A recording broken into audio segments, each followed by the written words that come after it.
ഇവളുടെ അച്ഛൻ ഗൾഫിലായിരുന്നു, അച്ഛൻ ഇവിടെ നാട്ടിലില്ല. അപ്പൊ ഞങ്ങളെ കാര്യം വീട്ടിൽ ആർക്കും അറിയില്ല. അപ്പൊ അച്ഛൻ വരാനായ ടൈം ഇവള് പറഞ്ഞ അച്ഛൻ ഈ അടുത്ത് വരും, വരാനായി എന്നൊക്കെ പറഞ്ഞപ്പോൾ ഞങ്ങൾക്കൊരു പേടി. അച്ഛനോ അമ്മ ആരാണെങ്കിലും നമ്മുടെ എത്ര സ്നേഹമാണെങ്കിലും സ്നേഹം ഇവൾക്കും എൻ്റെ ഇടയില്ല, ഞങ്ങൾക്കേ മനസ്സിലാവുള്ളൂ. ഇതിപ്പോ അച്ഛനോടും അമ്മേനോട് പറഞ്ഞു കൊടുത്താൽ പോലും മനസ്സിലാവില്ല. എങ്ങനെ എക്സ്പ്രസ് ചെയ്താലും ഞങ്ങളെ സ്നേഹം ഒരിക്കലും മനസ്സിലാക്കൂല.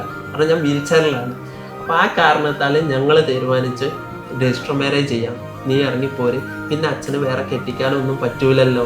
അങ്ങനെയായിരുന്നു ഞങ്ങളെ പ്ലാൻ. അപ്പൊ ഇവളെ അതിന് സമ്മതിച്ചു, അങ്ങനെ ചെയ്യാന്ന് പറഞ്ഞിട്ടായിരുന്നു ഞങ്ങളെ പ്ലാനൊക്കെ മാറി മറിഞ്ഞു. ഞാൻ ലീവിന് വന്നപ്പോൾ രജിസ്റ്റർ മാരേജ് അല്ല, ഞങ്ങൾ അല്ലാതെ തന്നെ മാരേജ് ചെയ്ത് ഇവളെന്റെ കൂടെ അങ്ങോട്ട് പോകും, എറണാകുളത്ത് വെച്ച്. പെട്ടെന്ന് സാധാരണ നമ്മളിങ്ങനെ ഒന്ന് അറിയിച്ച അല്ലെങ്കിൽ അങ്ങനെയൊക്കെ അല്ലേ ഒരു ഇത് നടത്തുള്ളൂ? എങ്ങനെ നമ്മൾ വീട്ടുകാരെ ഒക്കെ അറിയിച്ചില്ല കല്യാണ കാര്യങ്ങളൊക്കെ? ഞാൻ എന്റെ വീട്ടിൽ അറിയിച്ചിരുന്നു. എന്റെ വീട്ടിൽ പിന്നെ പ്രശ്നം ഉണ്ടാവില്ല. ഞാൻ ഇങ്ങനെ എന്റെ അളിയൻ വഴി അച്ഛനോട് അവതരിപ്പിച്ച കാര്യങ്ങൾ